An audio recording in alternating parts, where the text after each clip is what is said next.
Craftsman Days are here at Lowe's with big savings on the tools you need. Save $100 on the Craftsman V20 6-tool power tool combo kit, now at $199. No matter what the project is, Craftsman's high-quality, high-performance products empower you to build on. Stop by your nearest Lowe's store and check out the full line of Craftsman tools today. Valid through 6/18 while supplies last. Selection varies by location. Walters is the spot to be in Navy Yard as the NFL season kicks off this Thursday night. Kansas City hosts Detroit, kickoff at 8:20. The 3-1 delivery. Swinging a ground ball toward the middle. It's past the diving Mauricio, base hit right center field. Vargas will score the tying run and Young scoots to third. C.J. Abrams delivers a game-tying RBI single here in the 7th. Young at third, the lead run. Abrams at first. There goes C.J. The pitch is low. No throw. Stolen base number 40 for C.J. Abrams. Joins the Trea Turner, Alfonso Soriano club. Here's the kick and the pitch. Swinging a ground ball chopped toward the middle, on through into center field. It's a walk-off game-winning single for the rookie Jacob Young. And a Curly W's in the books. The Nationals out to first to mob Jacob Young. And welcome to Nats Chat for Thursday, September 7th, 2023, along with MASNsports.com Nationals insider Mark Zuckerman, who was at Nationals Park. I'm Al Galdi, host of the Al Galdi podcast. Thursday is the Nats' last scheduled off day until September 25th, but the Nats at least have gone into this off day with a win. Yes, the 6-game losing streak is over. A 3-2 walk-off win over the New York Mets at Nationals Park on Wednesday night for a split of a 2-game series and for an end to the 6-game losing streak. The Nats on Wednesday night overcame a 2-0 7th-inning deficit. They now are 63-77. So what many had expected for the Nats in this regular season, at least 100 losses, that will not be happening. The Nats have clinched not having 100 losses in this regular season. We do have more Nats front office intrigue to get into. We'll do that later in the show. But Mark, you look at this, the Nats have 22 games left. 12 of the 22 games are against 3 of the best teams in the majors in the Dodgers, Braves, and Orioles. Who knows what's going to happen these next 3 weeks? But at least right now, it is nice to have a win to discuss. And if ever a bottom team needed a win in September, this would have seemed to have been the case. The Nats seemingly needed this win on Wednesday night. I agree, and I think they didn't just need it. I think they needed one kind of like the way they won this one. Sure, it'd be nice to be out in front all the way through it and just hold on to a lead, but in a way, this was more fitting. This is the way they won a lot of games during that nice 6-week stretch for them earlier in the summer. Your starter keeps you in the game, keeps it close enough.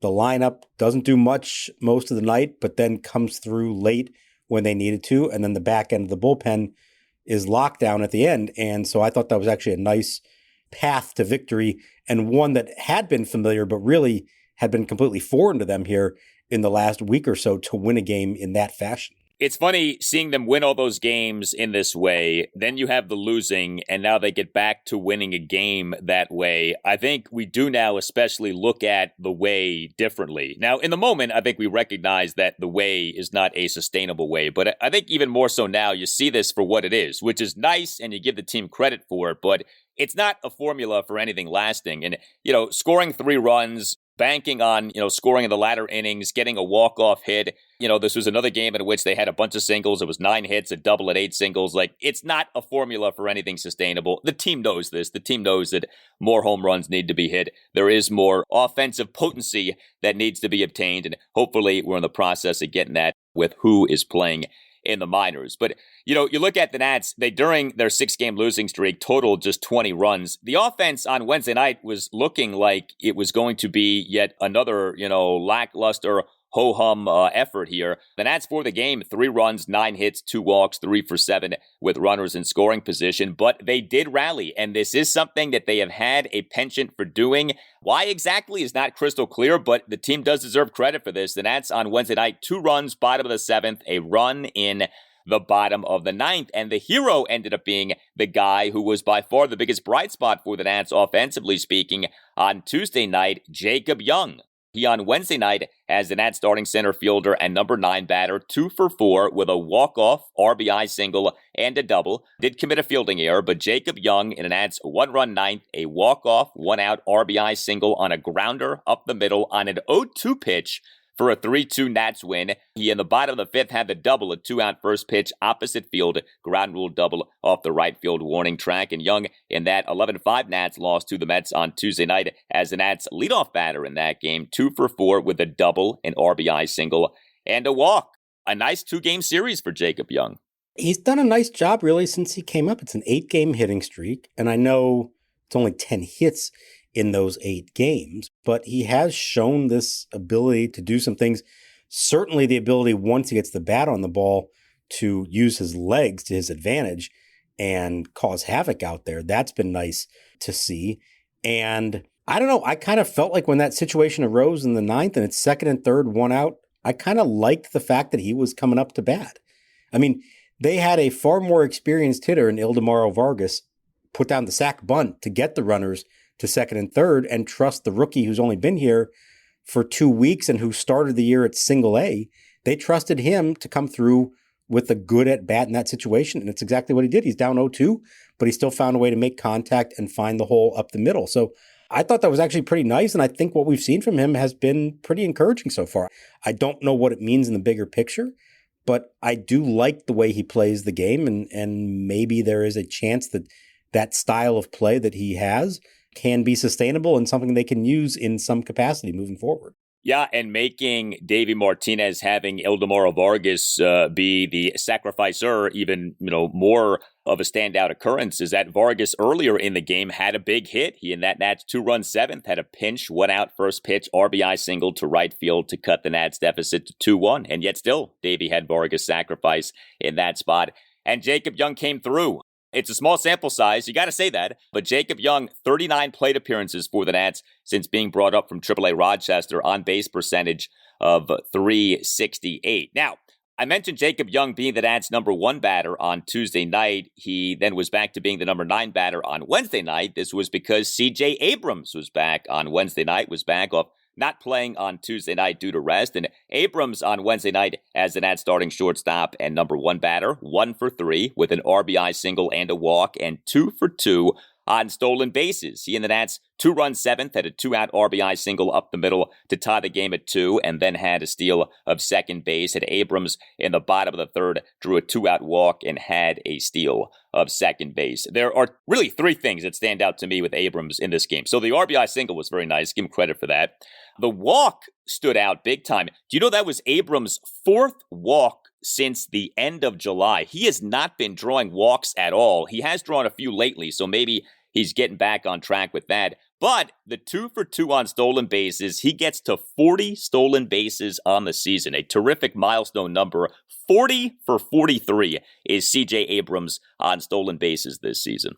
Yeah, a couple points about that. Number 1, he's really excited to get to the 40 mark. He wants to keep going from there. Let's remember that 29 of them have come since he took over the leadoff role on July 7th. So that's 29 steals, which is most in the majors, over a 2-month period. That's a lot. That's really impressive for him to do that. Number 2, I asked him about the walk because he had said, and kind of laughingly said, yeah, I want to keep getting more, but I got to get on base to do that, including drawing walks.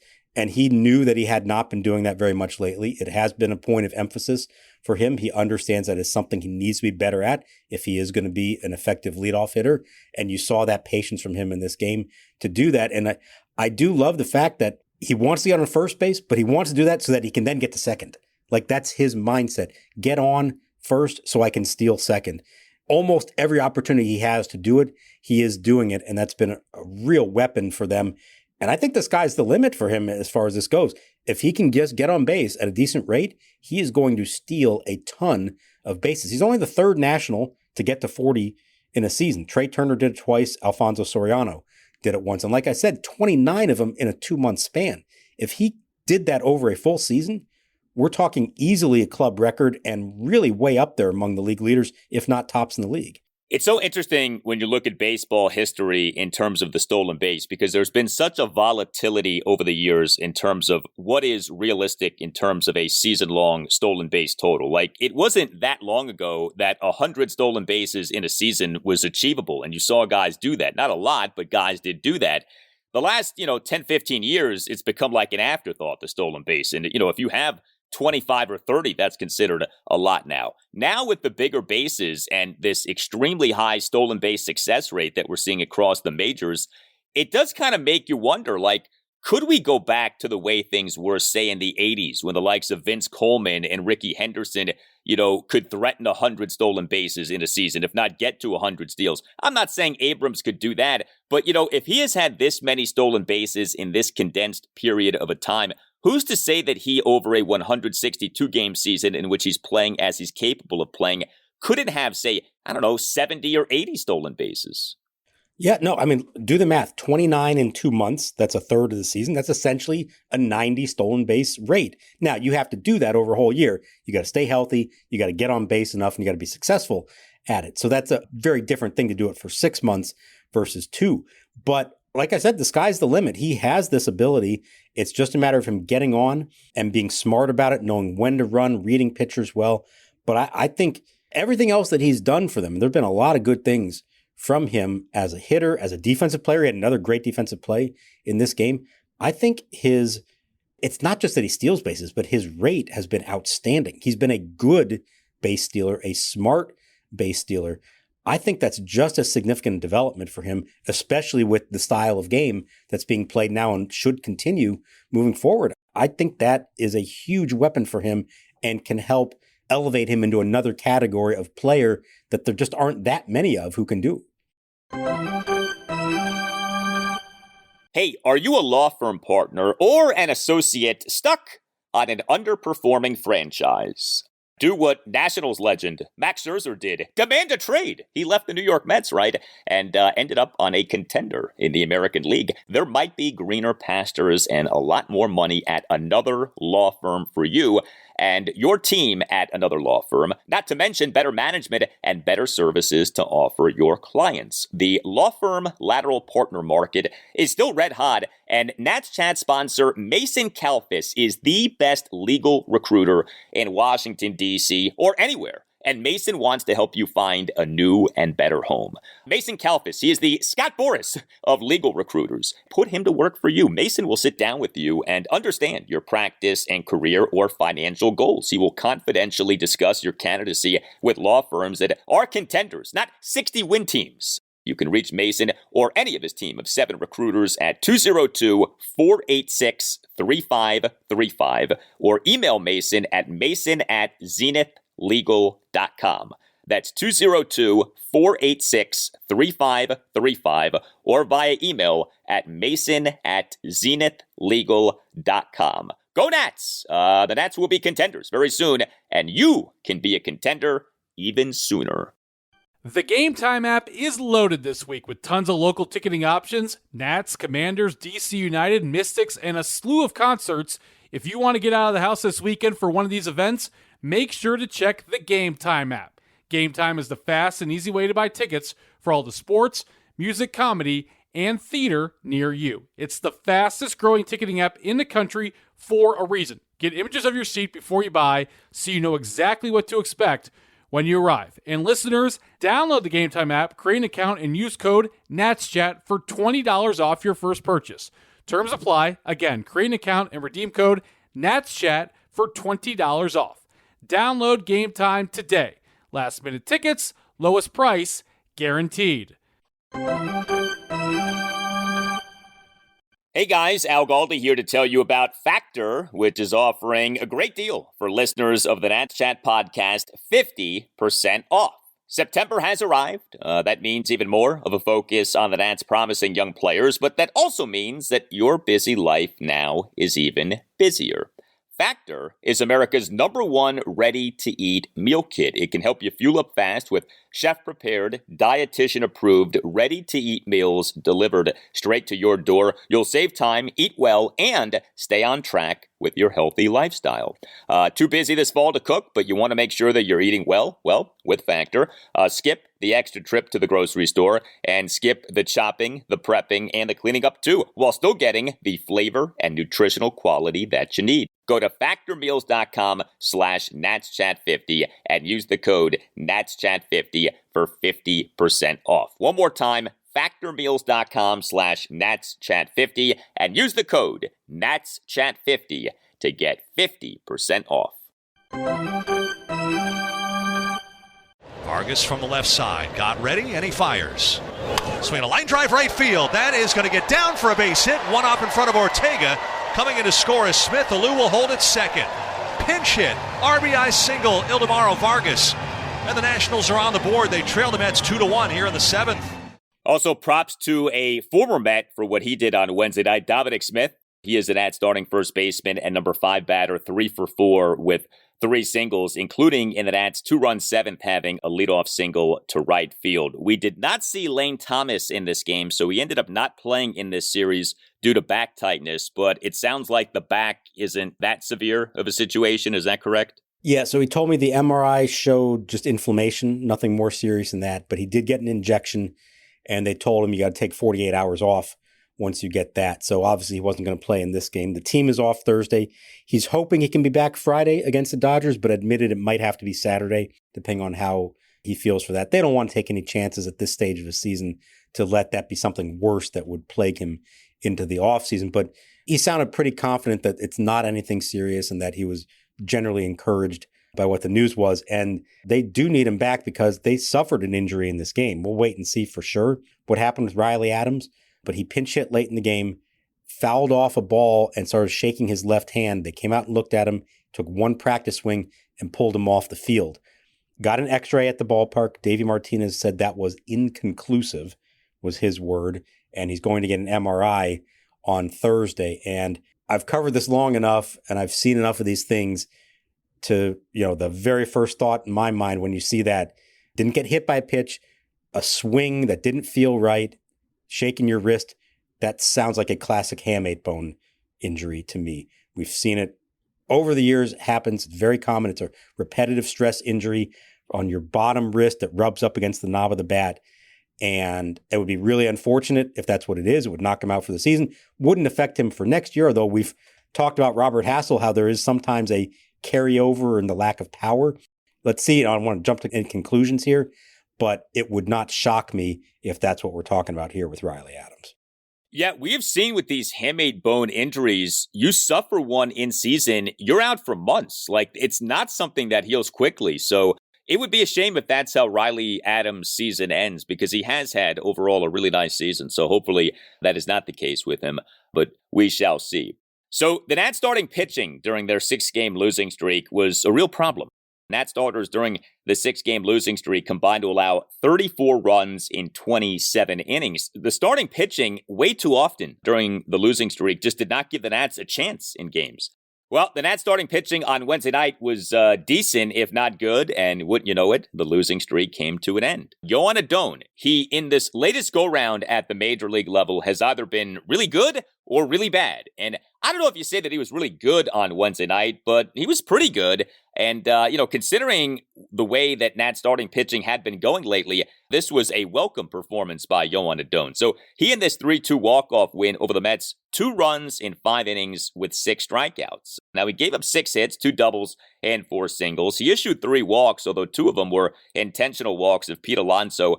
He also, Adon did, issued a wild pitch, and he only threw 45 strikes out of 80 pitches, 45 strikes versus 35 balls. So, you can't sit here and say he was great and he only lasted for the 5 innings. But again, 2 runs in 5 innings, 6 strikeouts, compared to what the Nats had been getting from their starting pitching lately, not bad. And, I mentioned the up and down nature of Adon. So he in this latest go round at the major league level has made 6 starts now.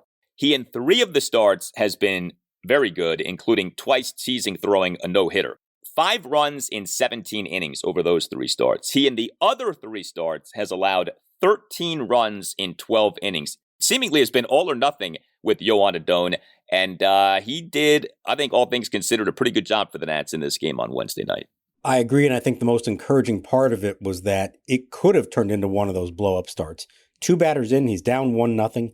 He ends up putting a couple other guys on base in the first inning, but got out of it with just the 1 run, settled in, made some big pitches, gave 1 more run later on before he was pulled, but did a nice job of limiting damage. And he said that once he got into trouble and things didn't start off the way that he wanted to, he still knew that he had a good game plan in his mind and he stuck to it. He didn't try to change too much at that point, and it worked for him. I thought it was really fascinating the way they approached Pete Alonso. It was 3 walks, 2 of them intentional. And the first time it worked, the second time it didn't, they wound up giving up the run. But it seemed to be a really concerted effort on their part to say, we're not letting this guy beat us with the long ball tonight. We're going to make the other guys behind him beat us. And I think for the most part that worked, and credit to Adon for sticking with that and for the most part making it work. Yeah, Alonso, I feel like, is the new Freddie Freeman. I mean, he has tortured the Nats these last few years. I think it's funny with Adon because, he had a lot of bad starts last year. He has had these bad starts in this latest stint at the major league level. And when he has those starts, you do say to yourself, like, it's just not going to happen with this guy. But with these good outings that he has had over these last few weeks, it does offer hope. And, with something like what he did on Wednesday night, because we know that him threatening to throw no hitters is not going to be the way that he is. But 2 runs in 5 innings, like if he could consistently be in that neighborhood, these days, there's nothing wrong with that. And if he could be along those lines, he could be a viable starting pitcher for the Nats moving forward. So I do like that he is at least giving you some reason to think that there is reason to want to see more from him moving forward here. It really did not go well for him as a starter for the Nats at the major league level last season. I don't know that you say it's going well now, but it's going better than it was, and you are seeing some good outings from him, that's for sure. He does just enough to make you say, okay, I think there could be something there if he can refine it all. And that's a big ask, and maybe he's never going to fully realize that. But for where they are as an organization as far as developing homegrown pitchers, there aren't nearly enough other ones to make you say, oh, I'm not even going to give this guy a chance. I think he has done enough to make you say, let's see more, and maybe we can get him to take that next step and now be a little more consistent and have not dominant outings all the time, but like you said, an outing like this. This is really one of the first times we've seen something like this from him, where he doesn't necessarily have it all going, but he is still able to be effective. And I think that's important. We talk about it so much with Mackenzie Gore, Josiah Gray, other young starters. You're not going to have your best stuff every night. You're not going to have your command every single night. It's what you're able to do on the nights that you don't have it and still salvage it and make it a competitive game that I think establishes you as a full-time big league starter.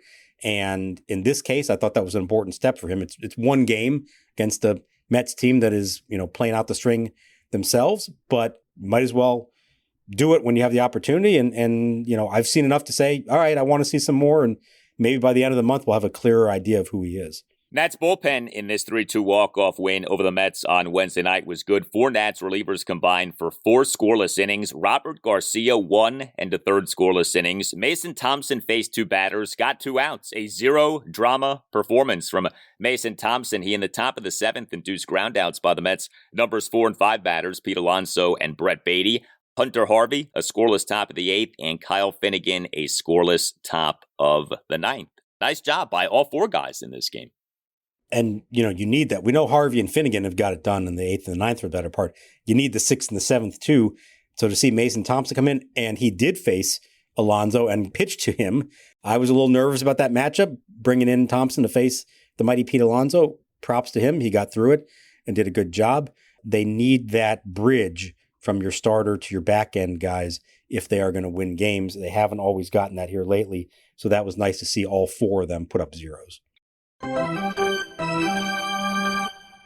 Hey guys, it's Al Galdi here to tell you about another great deal being offered right now by Window Nation to listeners of the Nats Chat podcast. Window Nation is offering you even more. When it comes to new windows, Window Nation always gives you more, but now Window Nation is giving you even more. The more windows that you buy, the more that you save, up to 50% off, plus a lot more. Pay nothing for 2 full years. Another amazing deal on the great windows that Window Nation can provide to listeners of the Nats Chat podcast. Save up to 50% with the purchase of a house of windows. You know, even given what has been happening with interest and mortgage rates, Window Nation still is keeping 0% interest for 2 years. Upgrade the look and value of your home. Save big money on your energy bills with great Window Nation windows. You know, Window Nation has installed nearly 2 million windows with a 96% perfection rating, making Window Nation one of the top window companies in the country. Call 866-90NATION or visit windownation.com. That's 866-90NATION or windownation.com, and tell Window Nation that you want the great deal that you heard about from Al Galdi on the Nats Chat podcast. Again, the more windows that you buy, the more that you save, up to 50% off. Plus, you pay nothing for 2 full years. If you have been thinking about getting new windows, this is the deal on which to capitalize. 866-90NATION or windownation.com. That's 866-90NATION or windownation.com. And make sure that you tell Window Nation that Al Galdi from the Nats Chat podcast sent you. Here's your Dylan Cruz update for the game played Wednesday evening in Altoona, Pennsylvania. Tough night at the plate for Dylan Cruz. 0 for 5 as the leadoff hitter. Again, he was in right field with James Wood in center. The Senators lost 5-4 to the Curve. Cruz OPS now at .525 since joining AA a few weeks ago. Now back to Mark and Al.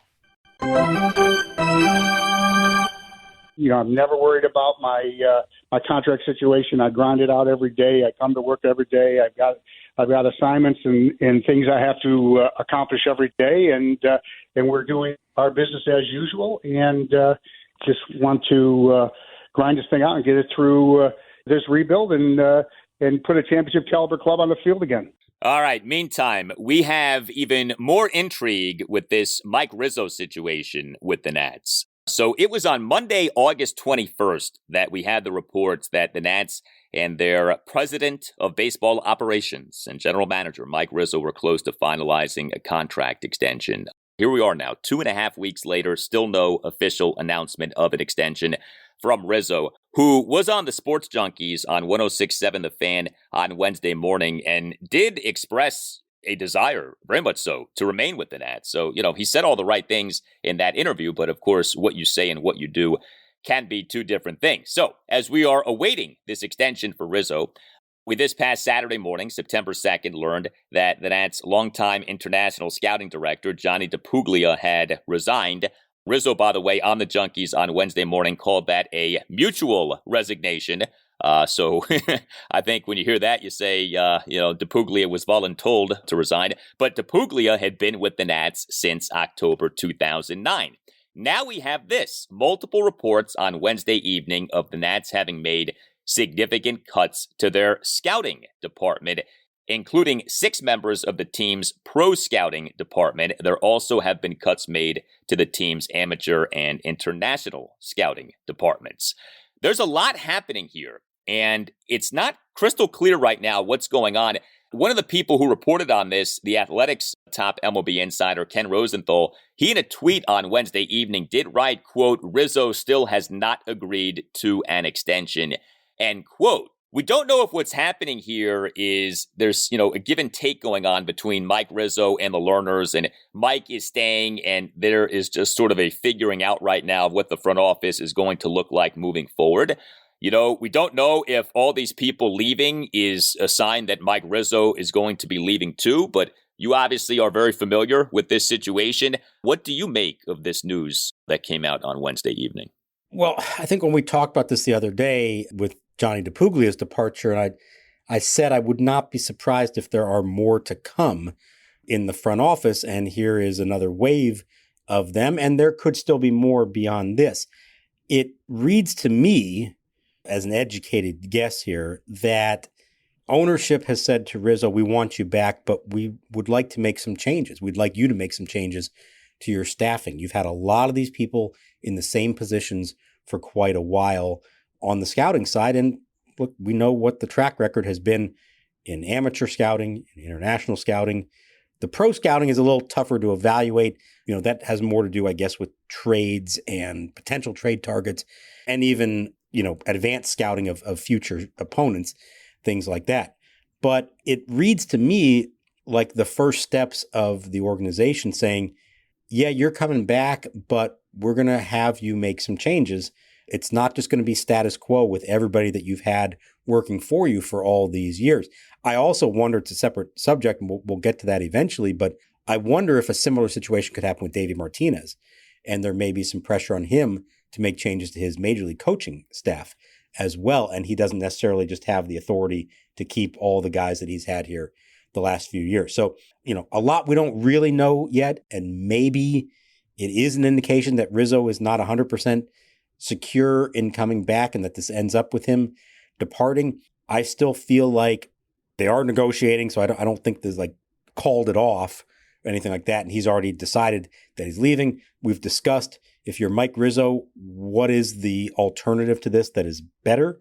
And if you're the Lerner family, what's the alternative to Mike Rizzo that's better at this point? So I think it makes too much sense on both sides of that equation for them to continue the relationship and for him to return. But I'm not necessarily surprised that the conditions for that may involve changes to his staff.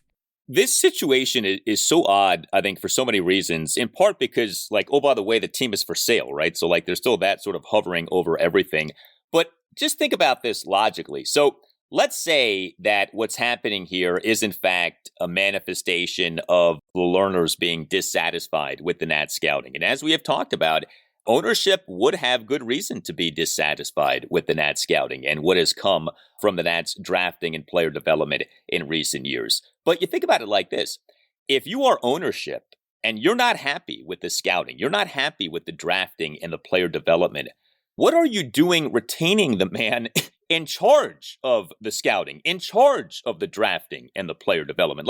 Put aside whether Mike Rizzo should be retained or not. If this is how you feel as ownership, that you don't like the job that this guy's department has done, you don't like these people to whom this guy has been so loyal for years, and you're making this guy get rid of these people, and you're going to make him hire other people when maybe he doesn't want to, then why are you keeping the guy? Why don't you just get rid of him, clean house, and bring in someone new, and have that person bring in people who you like? That to me is odd. If you don't think enough of the job that Rizzo's department has done to allow Mike to have the people he wants running things, then why are you keeping Mike? That would be my question. It's a fair question. Absolutely. I would counter it with this, though. How often do we see, not just in baseball, but in all sports, where a head coach or a manager is retained, but they make him fire the pitching coach, the hitting coach, the offensive coordinator, defense coordinator, make moves to his staff beneath him as sort of a, we're not ready to pin it all on the guy in charge, but it's sort of that last move you can make outside of that is to make changes to the assistants on the staff. And I wonder if this kind of fits along those lines. I also think the bigger picture, and we've discussed this as well, if they felt like they wanted to make a change at GM, I think the time to do it was a year or two ago, before the rebuild was really in full swing. Once you gave him the authority and maybe even gave him the green light and pushed him to sell Max Scherzer, Trea Turner, Juan Soto, and start this whole thing over, don't you have to give him a few years to see if he can see that thing through? I think this would be a very odd time, to be honest, to make a change in the GM position, no matter what you think of the job that he's done. So I could see wanting to retain him for another couple years, see how this wave of prospects that he has acquired in those trades and that who they've drafted in the last couple of years, see how that pans out, but also say, we're not just going to keep everything status quo. We do want you to make changes below you. And it's almost like a little bit of a fire a warning shot across the bow. Like, okay, we want you back, but we're doing these other moves now. And if this doesn't work out in the end, you're next. as kind of like a last move to make before they ultimately would make the big move with the guy in charge. Yeah, you can do that, and teams do that, but I feel like what happens 9 times out of 10 is that you do end up firing the guy, because it's like when you have to play these games of we'll keep you, but under these conditions, you end up getting rid of the guy because you don't believe in that guy anymore. It's kind of like in sports when an athlete says he's thinking about retiring. When a guy says that, he needs to just retire, because if it's in your mind, then like you're halfway out already. And if you as an organization already are thinking about firing the single most important person in your baseball ops department, but you're trying to keep them in this sort of wishy-washy way. And again, we don't know that that's what's happening here. We're just speculating because there's a lot here that we don't know. But if that's what's happening, I wonder, I'm like, well, why are you keeping him anyway? But again, going back to the sale, maybe part of it is the learners don't think they can do better than Mike Rizzo right now, because if you are a bright, young, up-and-coming executive in MLB, why would you go work for a team that is trying to be sold? Like, what sense would that make? So, that's part of this here. And that might be what this is. This is just sort of an inconvenient marriage that's continuing because neither side sort of has a better option. And, that's not what's good for the team. That's not what's good for the fan base. But that may be the reality here, too, that the learners and Mike Rizzo sort of need each other in an odd way. Yeah, that's exactly what I was going to say. I think they do kind of need each other. It's kind of a marriage that they understand sort of has to continue, because the alternative, a breakup, does not make a whole lot of sense for either side right now. Now, as far as, what this all means as far as selling the team, and maybe the uncertainty of that plays a role in it all, I get that. And, we have so little to go off of to really know what's happening there. I will just say I continue to get indications and signs that I'm reading that suggest not that they are keeping the team in the long run, but there's no evidence that they are anywhere close to selling the Nationals. And I've even had reason to believe and been told that Mark Lerner is very much interested and engrossed right now with what's happening at AA, with Dylan Cruz, James Wood, Brady House, those kind of guys, that he understands how important they are to the future of the organization and is following them as closely as he's following what's happening at the big league level, which says to me he believes he's still going to be in charge when those guys get here and are part of the next wave for this team. That's fine. And, far be it from me to tell Mark Lerner how to do anything. But I think some sort of public statement of where you stand as owner would be nice. I think it would be nice to hear from Mark Lerner. When is the last time we heard from him other than some statements that he has put out? What about a sit-down conversation with you or with, Dan Kolko or Bob Carpenter or someone, just to verbalize, just to let people who are Nats fans hear from you? Where do you stand? What are you thinking? Let us hear from you. Show some leadership. You are the leader of the team. You are the managing partner of the organization. I think fans would love to hear from Mark Lerner, and I don't think we've heard from him in way too long. And if he has designs on staying as the owner moving forward, fine, but let's hear that. I think there's way too much that's cloaked in secrecy with this situation, and I don't think that comes off well. I don't think that that's healthy. And, fans aren't dumb. They pick up on this. They recognize this stuff. You want people to spend their hard-earned money to go watch your team and buy your tickets and buy your merchandise. You need to speak to these people and tell them what's going on. And I don't think there's been enough of that. No, you're 100% right. I understand owners who want to stay mostly private and not speak publicly a lot and not hold press conferences and take questions. There are some, like Jerry Jones, who just loves to do that, Steve Cohen of the Mets. There are others who are very much behind the scenes, don't want to do that. And I get that. That's their right as an owner. But there are certain situations that I think demand answers coming from the only people who can truly answer these things, and not leaving it to the people underneath them who aren't really in a position to answer these kind of questions to do that. I'll say this, whatever the resolution with Mike Rizzo is, whether he's signed to a new contract or whether somehow at the end of all this he's departing, that's a time for the owner of the team to address the public, whether you're retaining him or not. And we have seen the last couple of times when they've retained him, they don't necessarily put Mark Lerner out there on the dais to give his reasons for why Mike Rizzo is returning.